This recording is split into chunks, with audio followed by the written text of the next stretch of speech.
Bharatiya Janata party की राष्ट्रीय कार्य समिति की बैठक हुई थी और उस समय हमारे अध्यक्ष ने जो राजनीतिक प्रस्ताव का अनुमोदन करते हुए जिन बातों के बारे में गौर किया था और राष्ट्रीय अध्यक्ष जी ने अपने समापन भाषण में भी उस बात को कहा था, वह मैं पंक्ति आपके सामने उद्धृत करना चाहता हूं। वो पंक्ति यह थी कि BJP is the party of the Bharat present and BJP will be the party of Bharat future. ये बात 2016 में कही गई थी। यानी भारतीय जनता पार्टी आज के लिए भी वह उतनी ही महत्वपूर्ण है और वह आज की पार्टी है और भारतीय जनता पार्टी भविष्य की भी पार्टी है तो अकेली भारतीय जनता पार्टी है। इसलिए मित्रों, हम सबको सबसे पहले इस बात को समझना पड़ेगा कि हमारे कंधों पर जो जिम्मेवारी है वह जिम्मेवारी कोई मौसमी नहीं है, वो जिम्मेवारी कोई सीजनल नहीं है। वो जिम्मेवारी कभी है और कभी नहीं है, ऐसा नहीं है। वह जिम्मेवारी सदा सदा निरंतर हमारे कंधों पर है। इस बात को हमको ध्यान में रखना चाहिए और इसीलिए ये 2024 का चुनाव इस बात को प्रतिलक्षित करता है कि भारत की जनता ने 2024 में लगातार तीसरी बार मोदी जी के नेतृत्व में अगर हमको समर्थन दिया है तो वह हमको एक विशेष कार्य के लिए दिया है कि विकसित भारत 2047 में बना करके हमने दिखाना है। और इसीलिए हम अपनी जिम्मेवारियों के बारे में जब बात करते हैं तो हमें ध्यान में रहे कि भारतीय जनता पार्टी भविष्य की पार्टी है। ये भविष्य हमारे हाथों में है, इसको संभाल करके चलना ये हमारी जिम्मेवारी है और इसलिए हम अपने जिम्मेवारी के बारे में सजग रहें, यह हमारी आवश्यकता होती है। मैं यहां आपको यह भी बताना चाहता हूं कि इन चुनाव के नतीजों ने यह बता दिया कि जो भी राजनीतिक दल है अगर वो कहीं सक्षम है नॉर्थ ईस्ट में तो मध्य भारत में शून्य है, अगर कोई सक्षम है उत्तर भारत में तो वह दक्षिण भारत में दिखने को नहीं मिलती है, अगर वो सक्षम है पश्चिम भारत में तो पूर्व में उसका नाम लेवा भी नहीं है, और अगर कोई सक्षम है मध्य में तो उसका उत्तर पूर्व पश्चिम दक्षिण कहीं भी नाम लेवा नहीं है। यह अकेली भारतीय जनता पार्टी है जो पैन इंडिया पार्टी है, अखिल भारतीय पार्टी है, हर जगह है, पूर्व में पश्चिम में उत्तर में दक्षिण में पूर्वोत्तर में अगर कोई पार्टी है तो अकेली भारतीय जनता पार्टी है। ये हमको समझना चाहिए और इसीलिए जब हम बात करते हैं तो हमें ध्यान में रखना चाहिए कि we are the representatives of 140 crore people, 140 crore लोगों के नेतृत्व करने वाले जिम्मेवार कार्यकर्ता हैं। इस बात को हमको समझ लेना चाहिए और मैं यहां यह भी आपको बताना चाहता हूं, हमने कितने उतार चढ़ाव देखे। मैं तो खैर उस समय छात्र नेता था, 1984 की बात है। हमें कहते थे हम दो, बाकी हमारे दो भी नहीं। ये हमारा मजाक उड़ाते थे, खिल्ली उड़ाते थे। आज वही पार्टी एक बार अटल जी के नेतृत्व में जहां प्रधानमंत्रित्व के रूप में देश पर राज किया, वहीं अब मोदी जी के नेतृत्व में तीसरी बार लगातार हम अपने आप को शासन में लोगों का आशीर्वाद मिल रहा है। यह भी हमको ध्यान में रखना चाहिए। और 1500 पार्टियां हैं देश में, छोटी और बड़ी मिला के 1500 पार्टी। किसी भी पार्टी में आंतरिक प्रजातंत्र नहीं है। अधिकतर पार्टियां परिवारवादी पार्टियां हो गई हैं और अधिकतर पार्टियां अपने और अपने लोगों को परवरिश करने पर लगी हुई पार्टियां हैं। ये अकेली भारतीय जनता पार्टी है जो इस मूल मंत्र पर चल रही है, सबका साथ, सबका विकास, सबका विश्वास, सबका प्रयास। और मैं यहां दावे से कह सकता हूं कि मैं हूं या मंच पर बैठे लोग हैं या सामने बैठे नेतृत्व है, कोई भी अपने परिवार के कारण नहीं है, वह अपने कर्म के कारण है और वह अपनी पार्टी में खड़ा है। इस बात को भी हमको ध्यान में रखना चाहिए। यह हमारी पार्टी की विशेषता है और इसलिए इस विशेषता को हमको ध्यान में रखना चाहिए। मैं एक बात और कहना चाहता हूं कि हम सब लोगों को अपने आत्मविश्वास हमेशा अपने साथ रखना चाहिए और आत्मविश्वास के साथ साथ आत्मचिंतन भी लगातार करना चाहिए। कोई बाहर वाला हमको नहीं बताता, हमें खुद मालूम है हमें क्या करना है। इसलिए हमारा विश्वास भी न डगमगाए और हमारी चिंतन की प्रक्रिया भी लगातार चलती रहे, इसका हमको ध्यान रखना चाहिए। और इसीलिए मैं तमाम कार्यकर्ताओं से, तमाम लोगों से यह कहना चाहूंगा कि मैं कई बार देखता हूं, मैं आज अपने मुख्यमंत्री जी से, अध्यक्ष जी से, सभी लोगों से चर्चा कर रहे थे। मैं हमेशा कह रहा था we are the political parties और we are the political party, हम वो राजनीतिक दल हैं और हम उस राजनीतिक दल के कार्यकर्ता हैं जिसे इस बात का बोध होना चाहिए जो समय की परिस्थितियों को परिवर्तित करने की ताकत रखता है। इस नेतृत्व को हमकी क्षमता देनी है और इसीलिए हम कहते हैं कि हम पोस्टमैन नहीं हैं, हम सिर्फ आपकी बात को आगे बढ़ाने वाले नहीं हैं, हम उसमें वैल्यू एडिशन करने वाले लोग हैं, हम परिस्थितियों को बदलने वाले लोग हैं। और इसलिए, और मैं एक बात हमेशा कहता हूं कि हम कार्यकर्ता हैं और कार्यकर्ता के साथ आप भी नेता हैं और हम भी नेता हैं। ये अलग अलग नहीं होते। किसी स्थान पर हम नेता होते हैं तो सामने वाला कार्यकर्ता होता है, किसी स्थान पर आप नेता होते हैं और आपके सामने कार्यकर्ता होता है। हम नेता और कार्यकर्ता एक हैं। जो नेता होता है वो पहले कार्यकर्ता होता है और इसीलिए मैं नेतृत्व मतलब यहां बैठे सब लोगों को और ऊपर बैठे सब लोगों को एक बात कहना चाहता हूं, भारतीय जनता पार्टी का वो कार्यकर्ता है जो चैलेंजेस को एक्सेप्ट करके आगे बढ़ने की ताकत रखता है, इस मानसिकता से चलने वाला व्यक्ति। मैं जब यूनिवर्सिटी में हुआ करता था, कॉलेज में, तो मैं बार बार बोला करता था, देखो भैया, छुई मुई हो तो हमारे कार्यकर्ता मत बनो, अगर क्षणे रुष्टा क्षणे तुष्टा तो हमारे कार्यकर्ता मत बनो, अगर विपरीत परिस्थितियों से लड़ने की ताकत रखते हो तो कार्यकर्ता बनो। और भारतीय जनता पार्टी इस बात को अच्छी तरीके से जानती है। और मैं आपके सामने अभी 2024 के नतीजों के बारे में भी कुछ चर्चा करना चाहता हूं। मैं बताना चाहता हूं, आज अब मैं ये नहीं कहता कि कोई पास हो गया या फेल हो गया और उसके साथ कौन सा शब्द जुड़ता है, कौन पास होता है, कौन फेल होता है। लेकिन आप देखिए, ये कांग्रेस पार्टी जो आज बहुत उल्लास की स्थिति में है, इनसे मैं पूछना चाहता हूं कि आप तीनों चुनाव में जितने आपके एमपी जीत करके आए वो भी हमारे 240 को पार नहीं करते हैं। ये आपकी परिस्थिति है।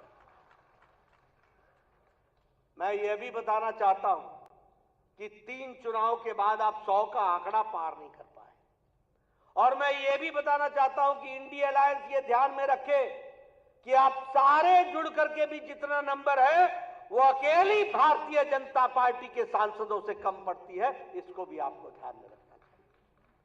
मैं मित्रों आपको बताना चाहता हूं, 13 राज्यों में, 13 स्टेट्स में कांग्रेस पार्टी 0 रही है, 0, एक भी एमपी नहीं आया है 13 राज्यों में। और इसके साथ साथ मैं ये भी बताना चाहता हूं कि हमारे गुजरात, महाराष्ट्र, गुजरात, छत्तीसगढ़ और मध्य प्रदेश, यहां 64 सीटों पर जहां सीधी लड़ाई हुई है कांग्रेस पार्टी से, 64 सीटों पर, 64 में से 2 सीटें कांग्रेस को आई हैं, 62 सीटें भारतीय जनता पार्टी को गई है। यह भी हमको ध्यान में रखना चाहिए।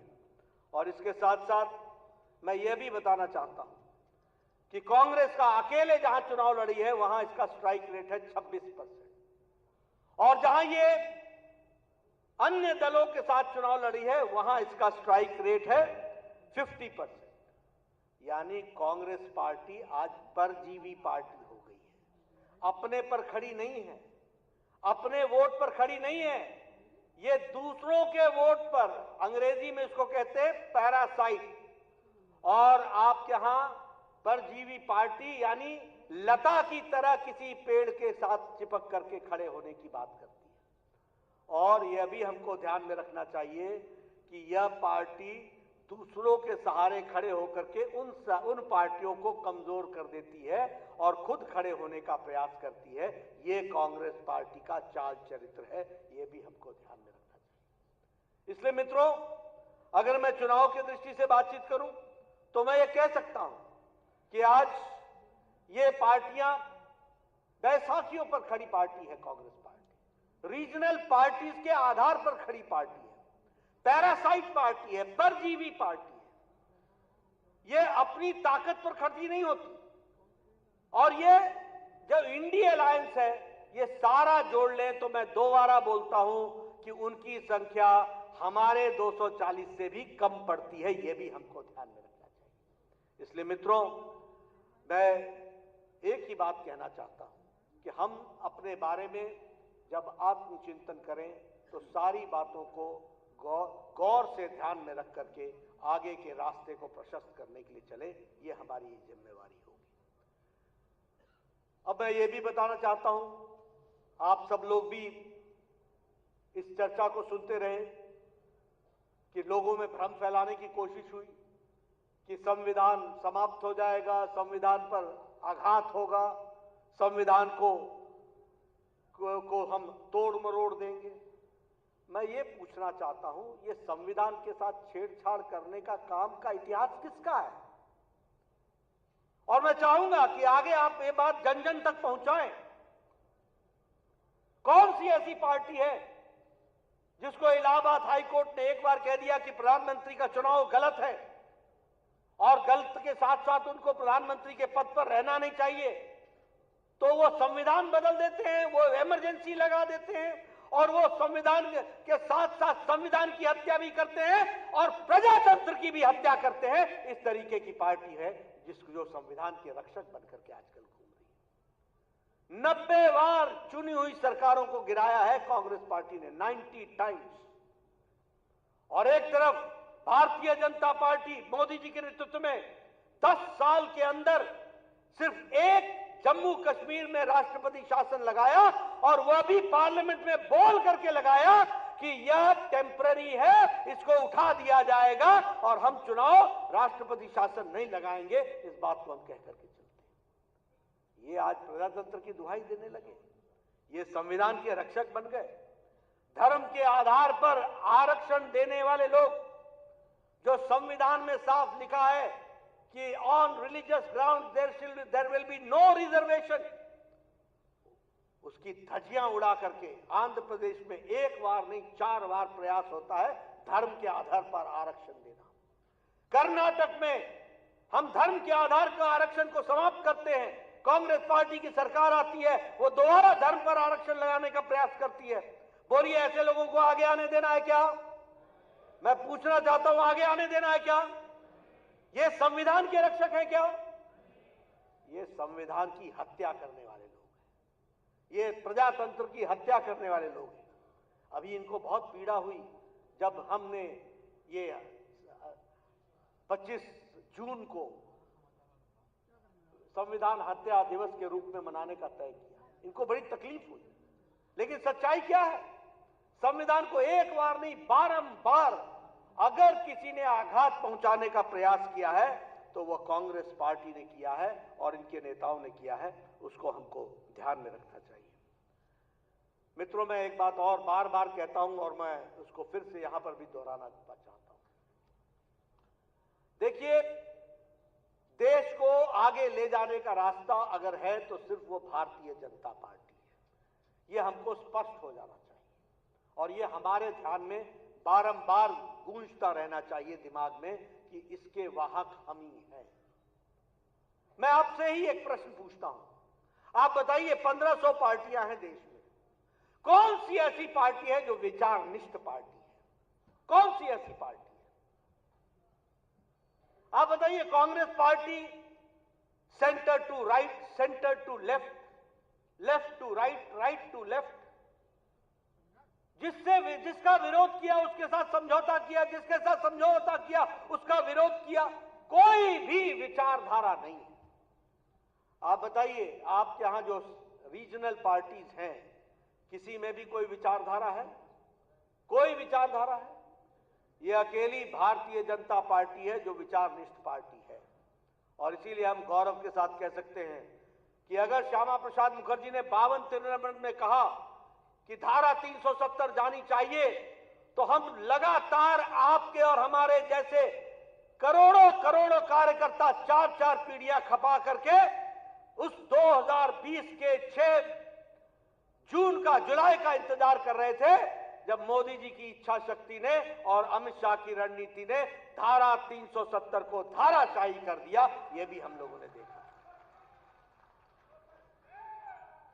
हम ही हैं वो आइडियोलॉजिकल पार्टी, हम ही हैं वो आइडियोलॉजिकल पार्टी। और मैंने पहले भी कहा था, मैं इसलिए पत्रकार बंधु भी नोट कर लें, सारे चुनाव में मैंने कहा राम मंदिर हमारे लिए चुनाव का मुद्दा नहीं है। राम मंदिर करोड़ों करोड़ों लोगों के आस्था का मुद्दा है और आस्था से जुड़ा हुआ विषय। और यहां मैं ये फिर से बताना चाहता हूं, 1987-88 में पालमपुर के अधिवेशन में भारतीय जनता पार्टी ने कहा था कि हम राम मंदिर के बनाने के रास्ते को प्रशस्त करने के लिए सक्रिय भूमिका अदा करेंगे। ये हमारे वाक्य हैं जो हम लोगों ने प्रस्ताव में पारित किया था। और इस वाक्य के लिए एक बार नहीं, अनेकों बार एक साथ कई सरकारों की आहुति दी, कई बार लड़ाई लड़ी, कई बार जीते, कई बार हारे, कई मुसीबतें सही, लेकिन यह भी हम लोगों ने अपनी आंखों से देखा कि फरवरी के महीने में, जनवरी के महीने में 22 जनवरी के दिन प्रधानमंत्री मोदी जी के कल कबलों द्वारा भव्य रामलला की मूर्ति का प्राण प्रतिष्ठा हुआ। वो भी हम लोगों ने इतिहास में दर्ज होते हुए देखा। इसलिए we are ideological based party, हमारी विचारनिष्ठ पार्टी है।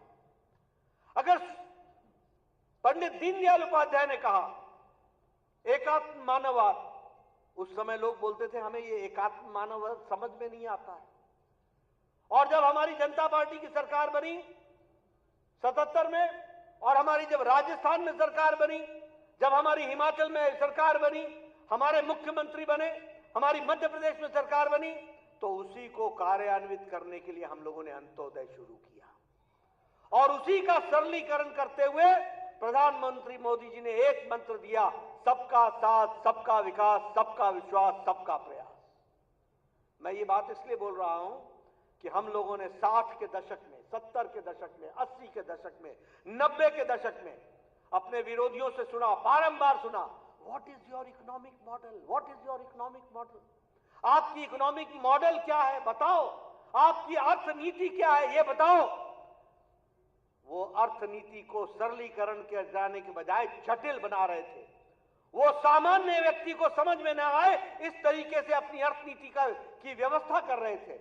लेकिन प्रधानमंत्री मोदी जी ने हमारी अर्थनीति को सरलीकरण करके हम सबके सामने रखा, सबका साथ, सबका विकास, सबका विश्वास, सबका प्रयास। और उसी विषय को लेकर के हम आगे बढ़े हैं और हमने उसको पूरा करने का प्रयास किया है। मैं यहां जब आइडियोलॉजिकल बेस्ड पार्टी की बात करता हूं, तो मैं यहां आपको यह भी बताना चाहता हूं कि we are the only cadre based party. इस बात को आप ध्यान में रखिए। यह संख्या यहां कोई ऐसे ही घूमता फिरता हुआ आया हुआ व्यक्ति नहीं है। वो किसी न किसी क्रम के अनुसार, वो किसी न किसी जिम्मेवारी के अनुसार वह आज यहां पर उपस्थित है। और इसीलिए हम कहते हैं कि 18 करोड़ की हम पार्टी हैं और 18 करोड़ की पार्टी में हमारे 1,16,000 शक्ति केंद्र हैं और 10,40,000 बूथ में 6,80,000 बूथ पर हमारे बूथ के अध्यक्ष और बूथ की समिति है। ये पार्टी अकेली भारतीय जनता पार्टी है। और अगर मैं मास फॉलोइंग की बात करूं तो सबसे ज्यादा सांसद, 1500 से ज्यादा हमारे विधायक, हमारे 300 से ज्यादा हमारे एमएलसीज और हमारे लगभग 200 से ज्यादा हमारे मेयर्स और हमारे चुने हुए हजारों से ज्यादा ब्लॉक के सदस्य और हमारे चेयरमैन चुनकर के आए हैं। We are the only mass following party. अगर जनता किसी के साथ जुड़ी है तो वह भारतीय जनता पार्टी के साथ जुड़ी। और यहां बताना चाहता हूं मैं, एनडीए की 17 स्टेट में सरकारें हैं एनडीए की, और विशुद्ध भारतीय जनता पार्टी की 13 राज्यों में सरकारें हैं।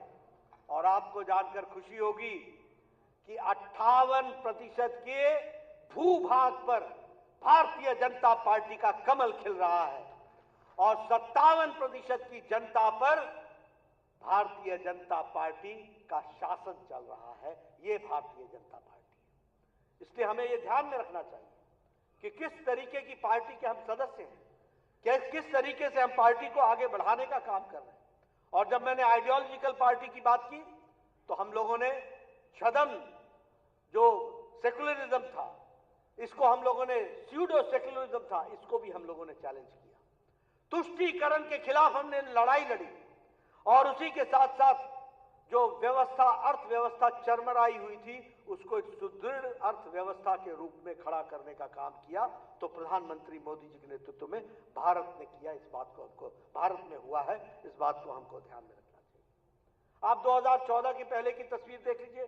मैं बार बार इस बात को इसलिए कहता हूं कि हम सब लोग बड़े साधु प्रकृति के आदमी हैं, बहुत साधु। बुरा नहीं मानिएगा, लेकिन कई बार मुझे लगता है we are more social worker and less political worker. We should be social worker. आखिर सेवा ही संगठन किसी और राजनीतिक दल ने नहीं किया। अगर सोशल काम भी किया है तो उसमें अगर सबसे ज्यादा किया है तो भारतीय जनता पार्टी ने किया। लेकिन हमें राजनीतिक भी होना चाहिए और राजनीतिक दृष्टि से एक हमेशा ध्यान में रखना चाहिए कि लोगों की आगे देखने की आदत होती है और भगवान ने भी हमको पीछे आंखें नहीं दी हैं, इसलिए हम देखते आगे हैं और आगे की सोचते हैं। पर हम भूल जाते हैं कि हमने यात्रा कहां से प्रारंभ की थी। हम भूल जाते हैं कि हम कहां खड़े थे और हम कहां से चले और कहां पहुंचे। याद करो 2014 के पहले का दिन। आप बताइए 2014 के पहले का दिन कैसा था, क्या परिस्थिति थी। भ्रष्टाचारी देश कहलाता था, पॉलिसी पैरालिसिस कहलाता था, रिमोट कंट्रोल से चलने वाला देश था, अर्थनीति हमारी लड़खड़ा चुकी थी, हमारे यहां कोई निवेश करने के लिए आता नहीं था। और याद करो उत्तर प्रदेश 2017 तक कैसा उत्तर प्रदेश था। आप दंगे भूल गए क्या? आप माफिया राज भूल गए क्या? क्या आप अराजकता भूल गए क्या? क्या किस तरीके से लोग पलायन कर रहे थे इसको भूल गए क्या? क्या आप भूल गए कि बहु बेटियां सुरक्षित नहीं थी? क्या आप भूल गए थे कि व्यापारी उत्तर प्रदेश को छोड़ करके जा रहे थे? मैं इसलिए ये सब आपको याद दिलाता हूं और दिलाना चाहता हूं कि याद रखना, उजाले का महत्व तो तब समझ में आता है जब अंधकार की त्रासदी ध्यान में हो। अगर अंधकार की त्रासदी ध्यान में नहीं होगी तो उजाले का महत्व समझ में नहीं आएगा। अगर पूर्णमासी तब समझ में आएगी जब अमावस्या की रात देखी हो। और इसीलिए मैं आपको हमेशा कहता हूं, politics is dynamic, politics is always it is always related. हमेशा हमको देखना पड़ेगा हम कितना चले, कितना आगे बढ़े और हम कहां आज पहुंचे। चाहे उत्तर प्रदेश की तस्वीर ले लीजिए, चाहे आप देश की तस्वीर ले लीजिए। प्रधानमंत्री मोदी जी ने रिफॉर्म, परफॉर्म एंड ट्रांसफॉर्म इसको आगे बढ़ाया और उसी को उत्तर प्रदेश की सरकार ने भी 2017 के बाद योगी जी के नेतृत्व में करने का प्रयास किया है।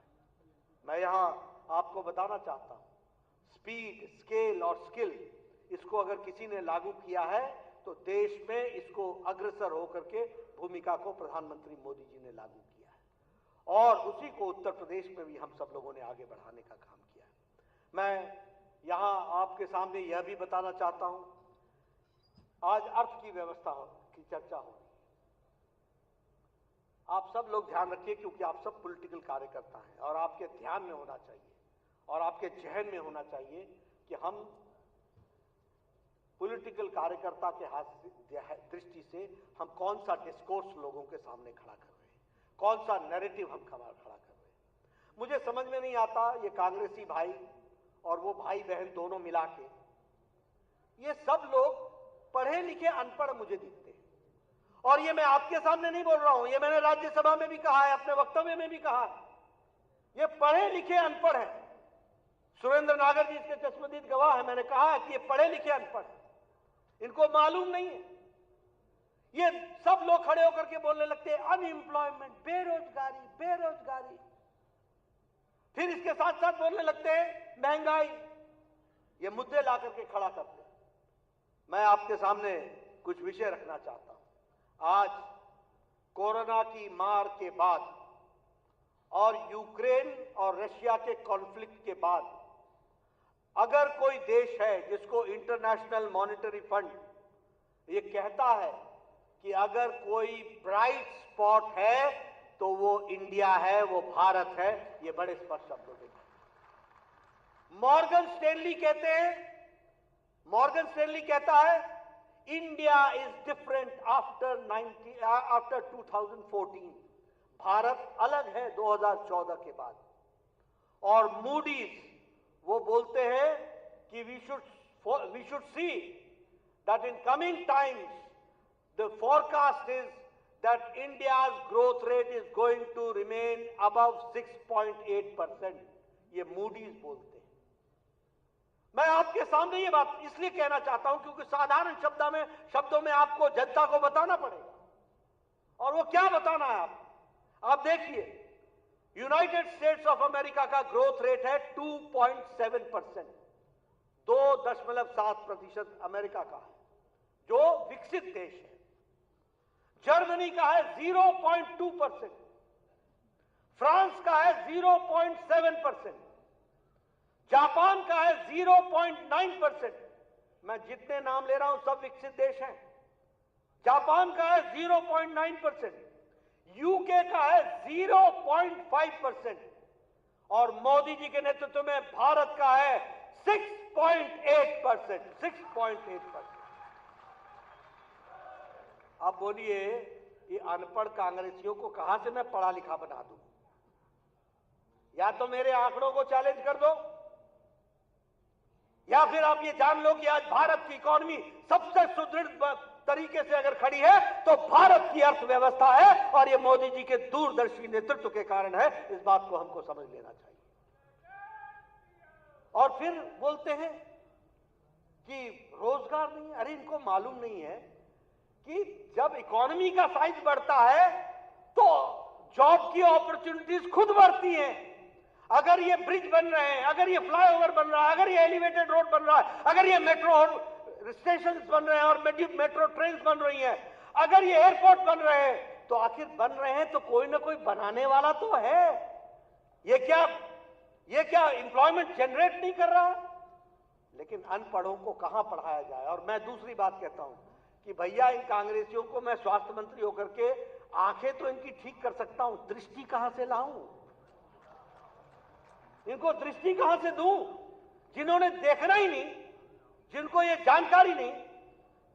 ये कैसे हो गया कि 2014 से 2024 पहुंचते पहुंचते भारत जो 11वें नंबर पर अर्थव्यवस्था में खड़ा था, उसमें 200 साल जिसने राज किया ब्रिटेन, उसको पछाड़ करके आज भारत 5वें नंबर की अर्थव्यवस्था बन गया। 5वें नंबर की अर्थव्यवस्था। और ये कैसे हो गया कि आज हम मोदी जी के नेतृत्व में विकसित भारत की कल्पना को लेकर के चल रहे हैं, तो हम ये दम भर करके कहते हैं कि आने वाले 2 साल में भारत दुनिया की 3री नंबर की अर्थव्यवस्था बन जाएगा, 3rd नंबर की अर्थव्यवस्था बन जाएगा। तो मैं यही कहूंगा, पढ़े लिखे अनपढ़ जहां हो वहीं रहो।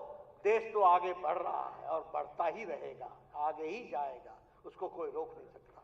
और मैं यहां आपको यह भी बताना चाहता हूं कि आज भारत दुनिया की इकोनॉमी में 15% योगदान आज भारत का हो गया है। 15% कंट्रीब्यूशन भारत का हो गया।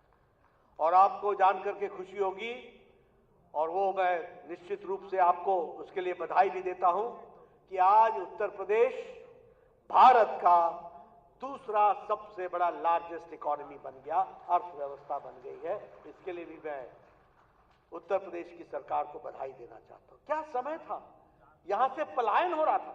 और ये मैं अब कार्यकर्ताओं से पूछना चाहता हूं, मैं देखिए मैं एक राजनीतिक कार्यकर्ता हूं, राजनीतिक नेता को यह तय करना है कि वह समाज के बीच में कौन सा डिस्कोर्स खड़ा करना चाहता है, और ये मुद्दे हैं जिसको हमको खड़ा करना चाहिए।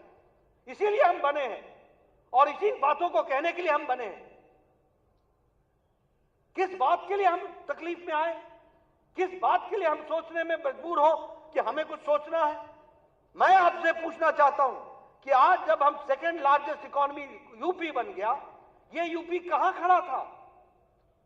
अरे दिल्ली से बुलंदशहर आते आते तक तो सुबह की सांझ हो जाती थी, और आज मथुरा पहुंचने के लिए कोई व्यक्ति रात को दिल्ली नहीं आता है, बोलता है सुबह 10 बजे बुलाओगे, 8 बजे बुलाओगे, मैं आ जाऊंगा, 2 घंटे में तो पहुंचना है, ये एक्सप्रेस वे पकड़ूंगा और पहुंच जाऊंगा।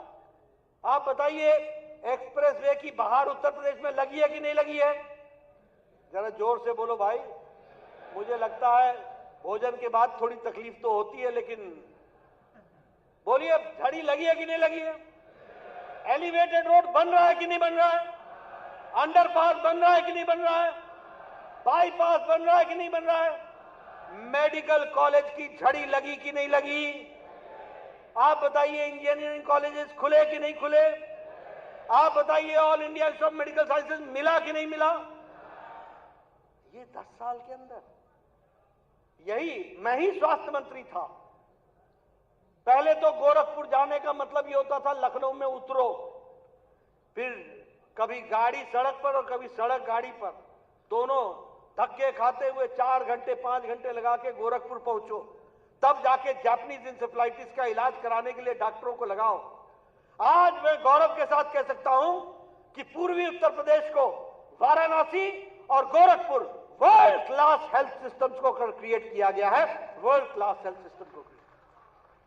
लेकिन ये मुद्दे आप जो सारे सतयुगी है ना, वो हाँ हाँ हाँ हाँ बहुत अच्छा बहुत अच्छा। अरे भैया, बहुत अच्छा नहीं, बहुत अच्छा बताना होता है, लोगों को बताना होता है अंधेरा क्या है और उजाला क्या है। ये मुद्दा हमारे सामने होना चाहिए। इसलिए विकास की दृष्टि से आपने सोचा था इंटरनेशनल एयरपोर्ट्स बनेंगे, एक इंटरनेशनल एयरपोर्ट होता था। आपने सोचा था कि एयरपोर्ट्स बनेंगे, आज आगरा जाना हो तो अलग एयरपोर्ट है, लखनऊ आना हो तो अलग एयरपोर्ट है, इलाहाबाद जाना हो तो बात अलग है, और इंटरनेशनल एयरपोर्ट बन रहे हैं। और कौन, और मोदी जी का सपना क्या है कि हवाई चप्पल पहनने वाला हवाई जहाज पर चढ़ेगा, इस बात को पूरा करना है। बोलिए, उसके लिए हमको आगे बढ़ना है कि नहीं बढ़ना है? पूरी ताकत लगानी है कि नहीं लगानी है? यही मुद्दे हैं जिनको हमको आगे करके बढ़ाना। मैं तो बार बार बोलता हूं, आपको बार बार याद दिलाने के लिए बोलता हूं। अरे स्टील में रॉ मटेरियल के लिए हम चाइना का इंतजार करते थे, आज भारत दूसरे नंबर का स्टील का एक्सपोर्टर हो गया दुनिया में। स्टील प्रोडक्शन में भारत दूसरे नंबर पर खड़ा है, पेट्रोकेमिकल्स में भारत आगे बढ़ चुका है। फार्मास्यूटिकल्स की जिम्मेवारी प्रधानमंत्री मोदी जी ने आजकल मुझे दी है, लेकिन चुनाव के दौरान मैं आपको आकर के बताता था कि फार्मास्यूटिकल्स में, दवाई बनाने में भारत दुनिया में, दुनिया की डिस्पेंसरी बन चुका है। सबसे सस्ती और सबसे कारगर दवाई, असरदार दवाई आज भारत बना रहा है, भारत। और आपको जानकर के आश्चर्य होगा कि अमेरिका के लोग भी अब भारत के मेडिसिन का उपयोग कर रहे हैं। उनको भी भारत की दवाई सस्ती दिखती है, और वो जो प्रोड्यूस कर रहे हैं वो भी भारत की दवाई ले रहे हैं। उसी तरीके से आप देखिए, मोबाइल्स की बात मैंने बार बार कही, मैं आज भी आपके सामने कहना चाहता हूं। एक समय में हमारे पास मोबाइल होता था made in China, made in Korea, made in Taiwan, made in Indonesia, ये मेड इन मलेशिया, ऐसे ऐसे मोबाइल लेके हम घूमते थे, पता नहीं क्या क्या नाम होते थे उनके। आज भारत 97% मोबाइल, 97% मोबाइल भारत बना रहा है। एप्पल भी अब भारत में बन रहा है। ये परिस्थितियां बन रही और इसीलिए जब मैं इसकी बात करता हूं तो आपको यह बताना चाहता हूं, आज हम जापान को पछाड़ करके हम तीसरे सबसे लार्जेस्ट ऑटोमोबाइल मार्केट बन गए। अब मैं आपसे एक सिंपल सा सवाल पूछता हूं, दुनिया में तीसरे नंबर का ऑटोमोबाइल मार्केट भारत है। ये गाड़ियां खरीद तो तभी रहे होगे ना जब जेब में पैसा होगा। बिना जेब में पैसे के तुम गाड़ियां खरीद रहे हो और हर साल लाखों में गाड़ियां बन रही हैं और लाखों में गाड़ियां खरीदी जा रही हैं। ये भारत की बढ़ती हुई इकोनॉमी का